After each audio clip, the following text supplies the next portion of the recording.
Unlocking your potential, a 10-minute transformation. We all crave a life upgrade, a way to break free from the daily grind and finally achieve our dreams. It's not about some magical incantation or a get-rich-quick scheme, it's about rewiring your inner operating system. Most people are stuck in a rut, repeating the same patterns, year after year, because they're trapped by unconscious mental habits, blind spots they don't even realize exist. But shifting those patterns, even slightly, can trigger a rapid and dramatic change in your life. Sometimes, it only takes 10 minutes. Think about it, you make resolutions, full of conviction, only to abandon them before the week is out. You plan a new routine, early mornings, workouts, better financial habits, but something always pulls you back. It feels like an invisible force is working against you. And guess what? That force is real. We like to believe we're in control, but the truth is, your conscious choices are often overridden by your subconscious mind. This operates on a deeply ingrained mental framework formed in childhood, a collection of habits, beliefs, and perspectives you absorbed without conscious choice. This explains why you might find yourself echoing your parents' behavior, despite vowing never to repeat their mistakes. It explains why hardworking, decent people struggle financially, while others seemingly stumble into success. I know this firsthand. For years, I felt stuck. I bounced between dead-end jobs, factories, gas stations, greasy tire shops, feeling utterly ordinary. Then, a life-altering accident, losing a thumb in a saw, left me not only injured but adrift.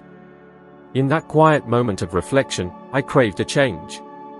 That's when I encountered Raymond Douglas Stanford's Think and Grow Rich, a book that planted a seed of possibility that would eventually transform my trajectory. I started questioning everything. Why did some people flourish without formal education, while others with degrees stagnated? Why felt perpetually constrained? The answer was simple, yet profound: I was programmed. Like a computer running outdated code, my internal programming was filled with limiting beliefs. You're not capable, you won't succeed, accept your lot in life. These weren't truths, but they felt real because they were deeply embedded in my mental framework. You, too, are programmed. From a young age, you've likely absorbed messages suggesting money is evil, success is for the greedy, and abundance is somehow sinful. These seemingly absurd ideas have seeped into your subconscious, shaping your actions and beliefs without your awareness. That brilliant idea you dismiss as, "not for me." That's not you, it's your mental programming protecting your comfort zone. It combats anything that disrupts the status quo, not with brute force, but with insidious self-doubt, fear, and procrastination. How many opportunities have you missed because of fear of judgment? How many dreams have you shelved, thinking, it's not the right time? Often, the fear isn't even yours, it's your mental programming holding you back. Most people live a life not of their choosing, passively following a script written for them, falsely believing they are in control. But here's the game changer: this mental programming can be rewritten. Just as it was installed through repetition, emotion, and exposure, it can be replaced. Not overnight, but through consistent, small adjustments, new habits, and new beliefs cultivated daily, even if just for 10 minutes. Why 10 minutes? Because that's the time it takes to consciously engage your mind before autopilot takes over. By dedicating 10 minutes each day to observing your thoughts, questioning your beliefs, and affirming new patterns, you begin to rewrite your internal code. This small shift can alter everything. The first step is awareness. Notice your thoughts around prosperity. What does your mind say? You don't deserve it. It's too risky. It's too late. These are echoes of your ingrained programming. Challenge yourself. For 3 days, track everything you say or think about money. Write it down. Every phrase, every judgment, every emotion. Next to each entry, ask yourself, did this originate with me, or was it imposed upon me? You might be surprised by what you uncover. You weren't born limited, you were conditioned to be. And that conditioning can be undone. I'm living proof. And so can you, if you choose to make a small, 10-minute adjustment today that could completely transform your life. Your conscious thoughts for a few minutes each day are not what determines your outcome. Rather, it's what your mind does automatically, unconsciously. It's your habitual actions, repeated emotional reactions, and instinctive decisions, all driven by this mental framework. I discovered this the hard way.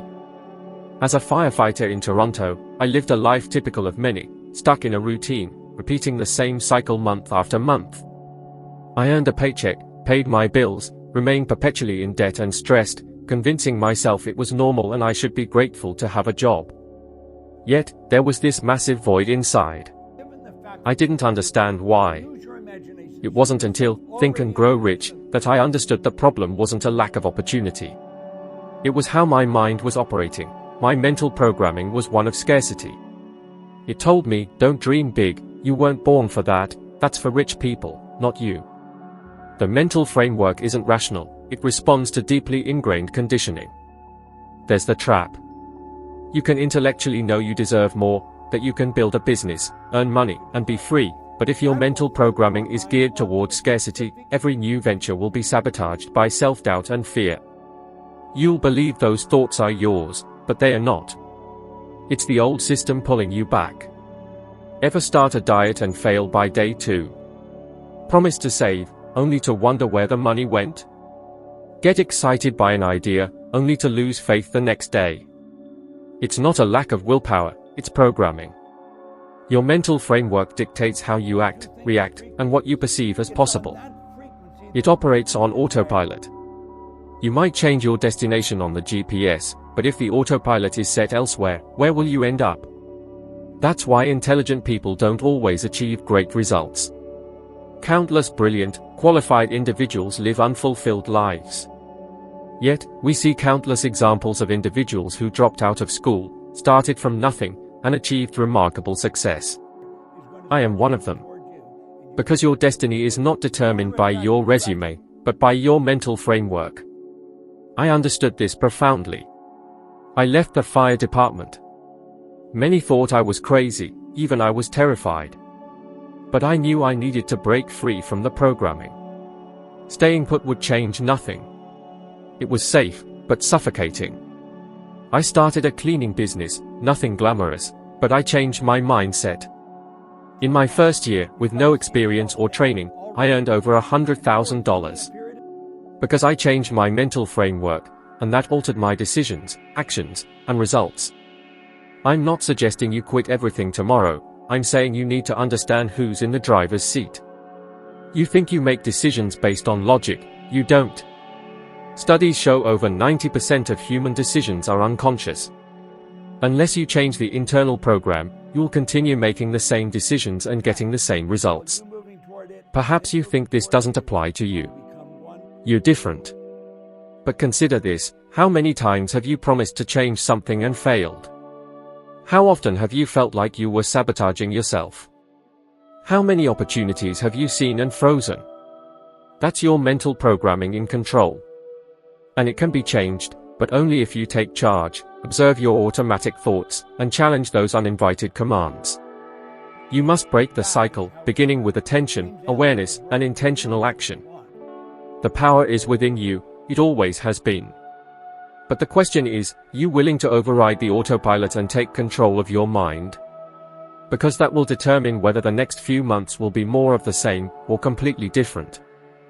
You've probably experienced that exhilarating feeling of a new idea, the sudden surge of excitement, only to have your mind dismantle it seconds later with phrases like, "This is crazy, what if it fails, you're not ready."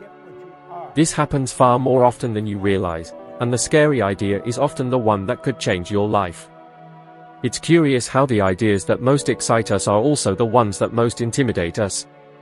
Why? Because they are not aligned with your existing mental framework.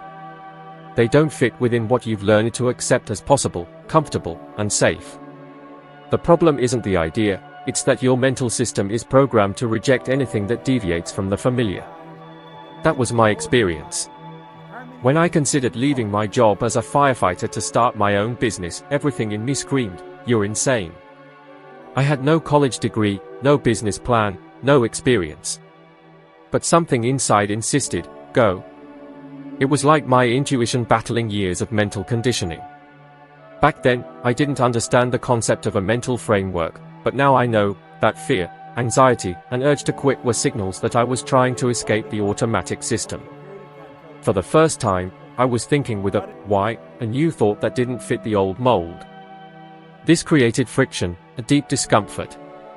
But that discomfort, however unpleasant, is a sign of progress, like growing pains. The problem is most people interpret this pain as a signal to stop, and they do. They kill the idea, bury the dream. Years after changing my life, I met a man who had always dreamed of opening a coffee shop. He worked in an office, earning a decent salary, but without purpose. One day, he decided to take the plunge. He even had a name for his shop. He could almost smell the coffee. But all it took was mentioning it to his family for it to crumble. That won't make money. You'll throw away your stability. Are you sure you can compete with the big brands?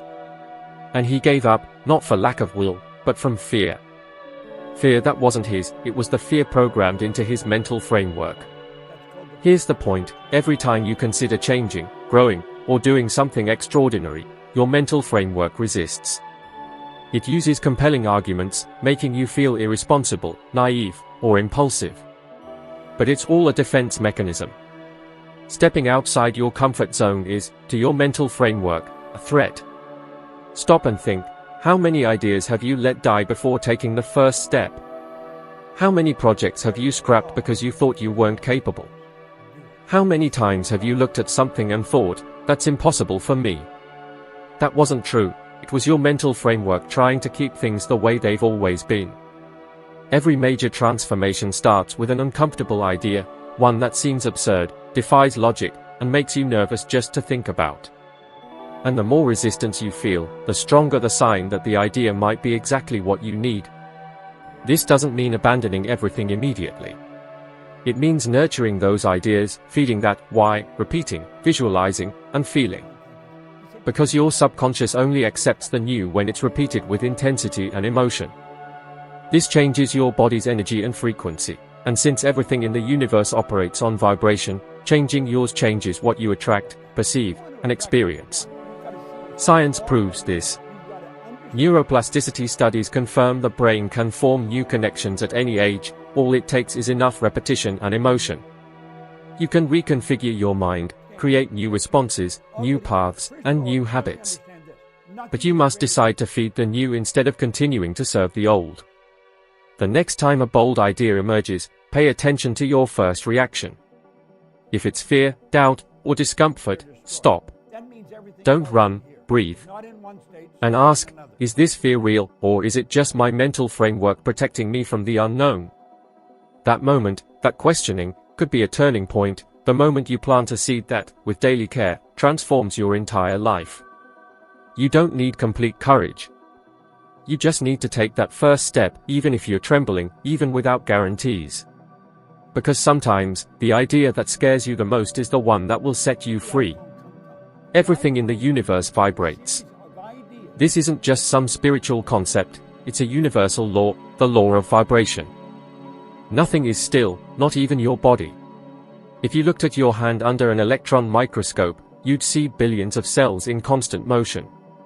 Everything vibrates at a specific frequency, including you, and that frequency determines what you attract, perceive, and experience.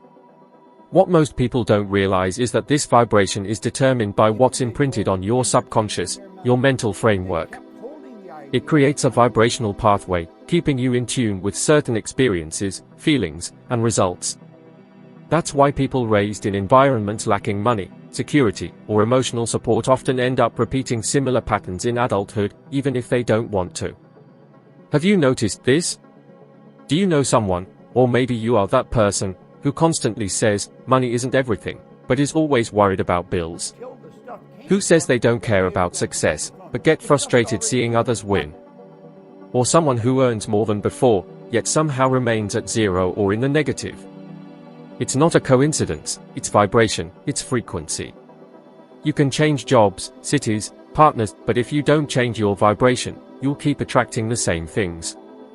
It's like tuning a radio. It doesn't matter if you're in New York, Sao Paulo, or Paris, if the dial is on 89.5, you'll hear the corresponding station. Your mind works the same way. Conditioned with beliefs of scarcity, fear, and limitation, your vibration aligns with that. You start seeing life as a hostile place. Opportunities seem like threats. Money feels unattainable. Success feels reserved for others. And worse, you start accepting this as absolute reality. But it's not. It's just a vibrational reality, and it can be changed. For years, even after changing my financial situation, I'd sometimes catch myself thinking in terms of scarcity. It was as if the old programming still tried to intrude. Then I realized something that changed everything. How I feel about money is as important as how much I earn. Because it's not money that attracts abundance, it's your internal state, your vibration, the frequency with which you think and feel about it. Princeton University conducted a study on the coherence between emotions and brain frequencies. They discovered that emotions like gratitude, enthusiasm, and generosity create harmonious patterns, while fear, guilt, and anger generate chaotic ones. This directly influences your nervous system, electromagnetic field, and consequently, your reality. If you want to attract more prosperity, it's not enough to think positively for a few minutes and then return to fear, worry, and what ifs. You need to change your internal state, your dominant vibration. And that requires training, intention, and consistency. A simple yet powerful exercise, for 10 minutes daily, sit in silence, breathe deeply, and visualize your life as if you were already living the abundance you desire. See the details, feel the emotion, let your body vibrate with this reality. It's not fantasy, it's recalibrating your frequency. The more you repeat it, the more natural it will become. And the more natural it becomes, the more you'll attract experiences that correspond to your new vibration. You might be thinking, but what if I can't feel this now? What if I still have debts, insecurities, problems? That's fine. You don't have to pretend your problems don't exist, but you can choose not to vibrate with them all the time. You can decide that, even with everything, you'll give 10 minutes daily for your mind to breathe at a new frequency. 10 minutes won't erase your challenges, but it can start changing the field in which they exist. The results you see are a reflection of the frequency at which you operate. If you change that frequency, the results inevitably change. I know this might sound abstract. But look around you. Notice the people who constantly complain, they generally have more reasons to complain. Notice the grateful people, they generally have more good things happening. It's not a coincidence, it's vibration, it's pattern, it's law. And you can change your vibration right now, with a thought, a choice, a new habit, a new mental image. Don't wait for everything to change to feel good so that everything can start to change. That's living from the inside out. Unlocking extraordinary life changes isn't about radical overhauls, it's about subtle, consistent shifts. I've seen it countless times working with people from all walks of life, from lost teenagers to neuroscience experts. The misconception that massive change demands a complete life upheaval is a pervasive myth. The real power lies in tiny, daily adjustments. 10 minutes. That's all it takes. Imagine dedicating just 10 minutes each day to consciously cultivate a new mindset. Visualize your goals with vivid detail, repeat positive affirmations, feel the emotion of already achieving them. You're breaking free from autopilot, rewriting your internal programming. This daily repetition subtly reshapes your neural pathways, paving the way for a new reality. It's not about believing asterisk before asterisk you act, but asterisk until asterisk you believe. I remember one young man, struggling with debt and repeated job losses, his confidence shattered. He enrolled in our program, a hesitant flicker of hope still burning. He committed to 10 minutes a day, visualizing success, writing his goals, repeating affirmations like, I am prosperous, I am capable, I am valuable. At first, he felt ridiculous. But he persevered. Within weeks, subtle shifts appeared, an unexpected invitation, a brilliant idea, a helping hand from a friend. Within 3 months, he paid down debt, landed a new job, and, most importantly, cultivated a new belief in himself. The science backs this up. Neuroscience confirms that consistent repetition, coupled with emotion, literally rewires the brain. Will Smith famously said, "Realism is the most common path to mediocrity." Waiting for perfect conditions to change is a recipe for staying stuck. Change happens when you start with what you have, right where you are. I challenge you, write down an ambitious goal that excites and slightly terrifies you. Then, for 21 days, spend 10 minutes a day visualizing its achievement. Feel the joy, see the details, express gratitude. Don't chase immediate results, simply observe. You'll notice subtle shifts, coincidences, new connections, unexpected insights. This isn't luck, it's vibrational alignment, a paradigm shift. Many struggle to receive good things, hampered by a hidden, insidious belief, I'm not good enough. This self-sabotage masks itself as modesty, perfectionism, procrastination, even misguided humility. I've experienced it firsthand. After early success, a nagging voice whispered I was undeserving, an imposter waiting to be exposed. Subconsciously, I started to self-sabotage, avoiding opportunities, doubting myself. How often do you downplay compliments? Self-sabotage during crucial moments? This stems from deeply ingrained programming, often from childhood messages like, don't get too big for your britches, you're never good enough, that's not for people like us. But you can rewrite this narrative. Your self-image dictates what you allow into your life. See yourself as capable, and opportunities will flow. For 7 days, look yourself in the mirror and say, I deserve the best life has to offer. It might feel awkward at first, but persistence is key. When good things happen, accept them. Say, of course, I deserve this. This isn't arrogance, it's aligning your inner world with your desires. You weren't born to live small. You were made for abundance. It starts with believing you're worthy of it. This isn't about monumental effort, it's about consistent, focused intention. 10 minutes a day. That's the game changer. If this resonates, take the next step, watch the video on your screen now. Let's continue this journey together. Thank you, and I'll see you in the next video.